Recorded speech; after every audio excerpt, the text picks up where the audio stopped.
You are the man who was supposed to have learned these laws by now. Not as theory, as operational knowledge, the kind that shapes decisions without requiring conscious thought, the kind that produces a man who cannot be easily used, manipulated, or dismissed. Most men reach their 30s, their 40s, their 50s without ever acquiring them. And by the time they finally understand what they have been missing, the specific shape of their life has already been determined by the absence. You are approaching that moment, or you have already passed it. Machiavelli wrote down the laws that govern how power actually operates 500 years ago, not how power should operate, not how polite society pretends it operates, how it actually functions when the disguises are removed and the real mechanics become visible. Most men never read him. Those who do often misunderstand him. They treat his observations as moral instruction when they were always meant as clinical description. What follows are 7 dark laws. Each of them governs an aspect of human behavior that most men refuse to examine until the refusal has cost them something they cannot recover. Each of them is operating around you right now, in your relationships, your career, your daily interactions, whether you acknowledge them or not. The question is not whether these laws apply to you. The question is whether you have been paying the price for not knowing them. Dark law number 1. Your reputation precedes every interaction, and you do not control what it says. Before you speak in any important setting, the other party has already decided how much weight your words will carry. This decision was made before you arrived. It was made based on the information that reached them about you. The reputation that moves through social networks, independent of your awareness, shaped by what others have said, what they have observed, what they have interpreted from their interactions with you. Machiavelli understood that reputation is an asset that accumulates or decays, whether the man actively manages it or not. Most men believe their reputation is what they think it is. It is not. Their reputation is what other people think it is, and those perceptions are formed through channels the man cannot fully monitor. The passing comment from a former colleague, the offhand evaluation from a mutual acquaintance, the subtle impression accumulated over years of small interactions that have been quietly collected and discussed without the man's participation. You have a reputation right now. It was constructed by people you may have forgotten existed. It travels through networks you cannot see. It arrives at every new encounter before you do. And it determines, in ways you will never fully recognize, exactly how much latitude you are granted, how seriously your proposals are received, whether you are considered worth pursuing opportunities with, or quietly set aside. Most men discover this law only after their reputation has been damaged. They observe the sudden shifts, the invitations that stopped arriving, the opportunities that mysteriously bypassed them, the specific changes in how certain people respond to them, and eventually trace the pattern back to an evaluation they did not know was happening. By then, the damage has already shaped years of their life. You have been shaped by this law already. You simply have no idea how much. Dark law number 2. Kindness without power is indistinguishable from weakness. The man who is kind because he is powerful enough to choose kindness commands respect. The man who is kind because he is too weak to be otherwise inspires contempt, and most observers cannot tell the difference between the two from the outside. They must therefore make assumptions based on context. The man's bearing, his accumulated status markers, his willingness to assert himself when appropriate. Machiavelli observed that the appearance of kindness without underlying capacity for severity is read accurately as incapacity dressed up as virtue. The wolves of the world do not mistake the rabbit's peacefulness for principled pacifism. They recognize it as the only option available to something that cannot fight back, and they treat it accordingly. You have been kind in situations where your kindness was read as weakness. You have then been bewildered when that kindness was exploited rather than respected. The pattern is not mysterious.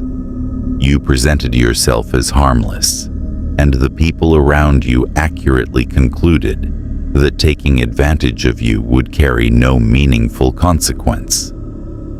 The man who demonstrates his capacity for severity and then chooses restraint becomes someone whose kindness carries weight. The man who has never demonstrated the capacity for severity becomes someone whose kindness is merely the absence of threat. These two men may behave identically on the surface.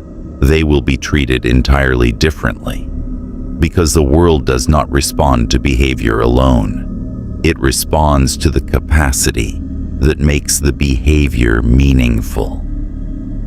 You have been the second man for most of your life. You have been calling it integrity. It has been read as incapacity.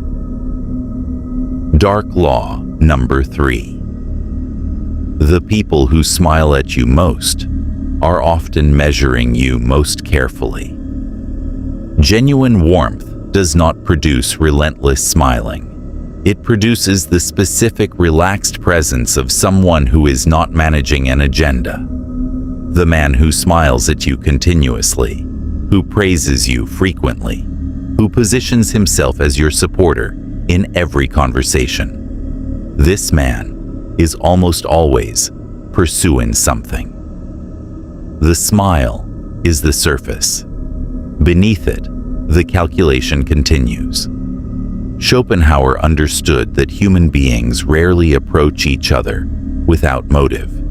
The motives may be benign, they may be neutral, they are rarely absent. And the men who present themselves as having no motive are frequently the ones operating with the most elaborate ones. Because genuine absence of motive is visible. It looks different. It does not need to announce itself through performance. The people who have been smiling at you most intensively are worth examining. What do they gain from your continued favorable regard? What specific outcomes would be threatened if you suddenly became less accessible to them? What have you provided them that they would lose if the relationship shifted? Machiavelli wrote that the most dangerous adversaries always arrive as friends. This was not paranoia. It was clinical observation. The man who openly opposes you telegraphs his opposition. You can prepare for it, defend against it, manage it. The man who smiles while opposing you operates without resistance, because you have not detected that opposition is occurring. The smiling enemy is the one who produces the most damage. You have smiling enemies in your life right now. You have chosen not to see them. The choice is usually comfortable. The consequences are usually not. Dark law number 4.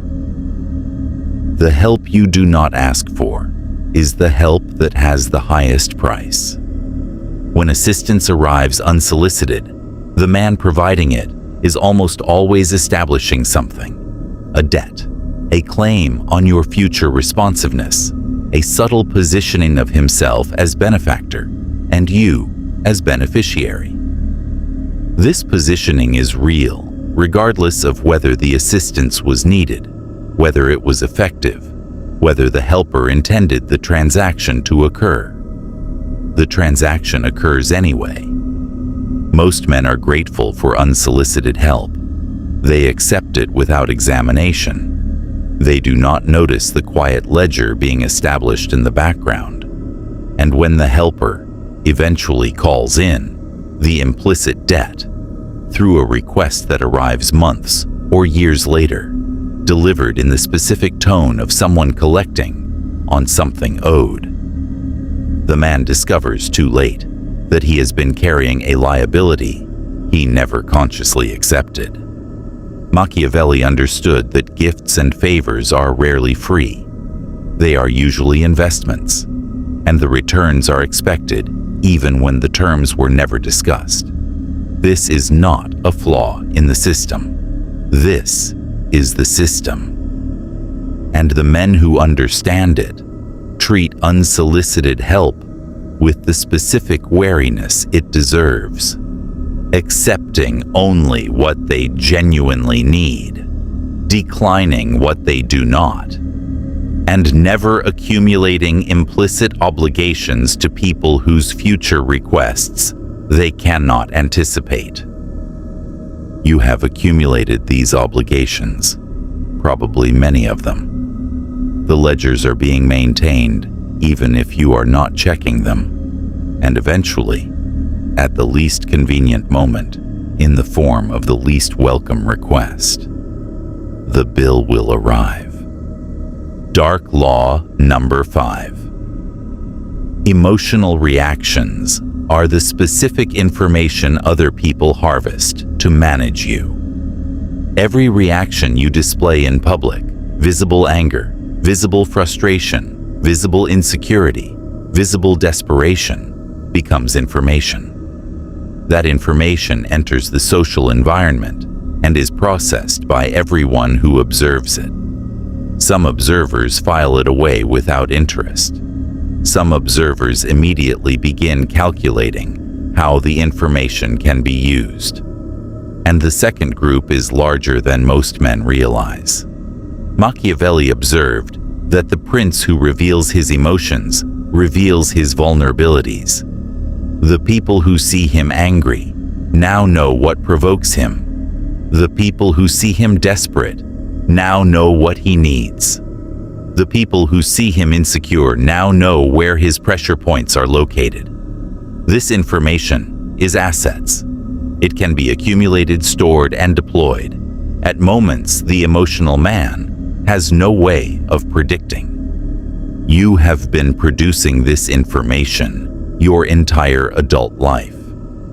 Every time you reacted visibly to a situation, every time you allowed your internal state to become legible in your external behavior, you contributed data to the environmental record. That record is being maintained by people whose interests are not identical to yours. And when your interests and theirs come into conflict, they will deploy the data they have accumulated about your emotional operations. The Stoics understood this with particular precision. Marcus Aurelius did not counsel emotional suppression. He counseled emotional sovereignty, the specific discipline of not producing external evidence of internal states that others could weaponize. This is not coldness. This is the specific awareness that your emotional reactions are visible, interpretable, and remembered, and that what is remembered is often used. Most men never develop this awareness. They broadcast their operations continuously, and then they wonder why they are so easily managed by people who seem to know exactly which levers to pull.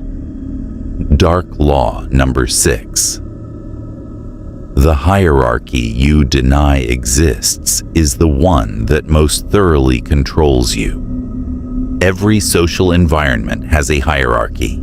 The corporate office, the friend group, the family dinner, the romantic relationship.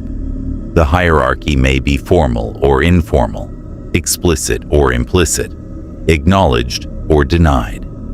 But it is always present, and it always determines who holds weight, who must defer, who can make demands, who must accommodate, who speaks freely, who must measure their words. Machiavelli understood this at the political level, the realm where hierarchies are openly discussed. But the principle extends to every human interaction. Men who pretend hierarchies do not exist in their environments do not transcend them. They simply lose the capacity to navigate them consciously. They continue to occupy positions in those hierarchies, usually lower than they assume, while telling themselves stories about egalitarian relationships that the other participants do not actually experience. You are in multiple hierarchies right now. Your position in each of them has been determined by factors you have not fully examined. Your behavior, your bearing, your willingness to assert yourself, the specific reputation you have developed, your demonstrated capacity to produce consequences when crossed. Your position in each hierarchy produces specific constraints on what you can say, what you can ask for, how your contributions are received, whether your opinions carry weight or are politely noted and ignored.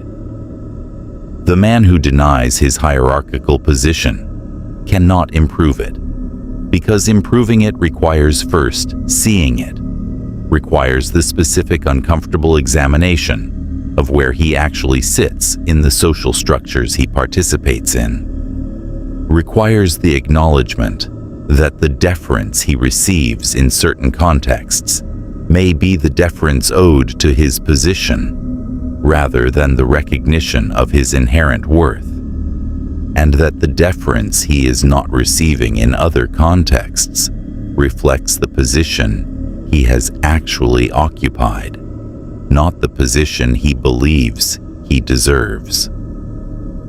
Most men cannot make this examination. Their self-concept cannot survive it, so they continue to participate in hierarchies they refuse to see, occupying positions they have not consciously claimed, accepting constraints they have not explicitly agreed to, and experiencing the resulting frustrations as mysterious rather than structural.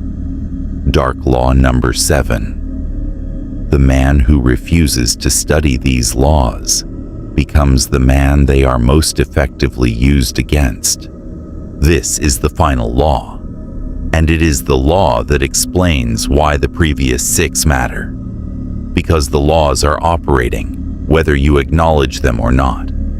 The reputation is being constructed. The kindness is being evaluated. The smiling observers are making their calculations. The unsolicited help is accumulating liability. The emotional reactions are being harvested.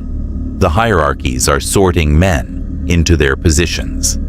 The only variable is whether you understand what is happening. The dynamics do not require your consent. They do not wait for your awareness. They operate continuously in every environment you enter. And the men who have studied them, whether through formal philosophy or hard experience, navigate the environments differently than the men who have not. You have been navigating them as someone who has not studied them. The specific consequences of this navigation have been accumulating in your life for years. Machiavelli understood that the refusal to engage with how power actually operates is not moral purity. It is a specific form of surrender, a decision to be acted upon rather than to act, to be moved by forces rather than to move within them, to occupy whatever position is assigned rather than to cultivate the position you could actually occupy. Most men make this surrender quietly, without recognizing it as a choice. They tell themselves they are above the game. They are not above the game. They are losing the game while pretending they are not playing. And the longer they maintain the pretense, the more thoroughly the game shapes a life they did not consciously design. You can close this video now and continue not studying these laws. You can dismiss them as cynicism. You can decide that the men who operate by them are the problem, and that your refusal to engage represents a superior ethic. The men who operate by them will continue to shape the environments you live in. They will continue to determine the opportunities available to you. They will continue to occupy the positions of influence that structure your daily reality. And you will continue to wonder why your life has the specific shape it has, unable to see the dynamics that produced it, convinced that refusing to study them was the honorable choice. Machiavelli wrote it all down 500 years ago. Most men still refuse to read it. And the price of the refusal is paid in the only currency that cannot be recovered: the time and opportunity consumed by navigating dynamics you refused to understand. You have been paying that price your entire life, and the price is not finished.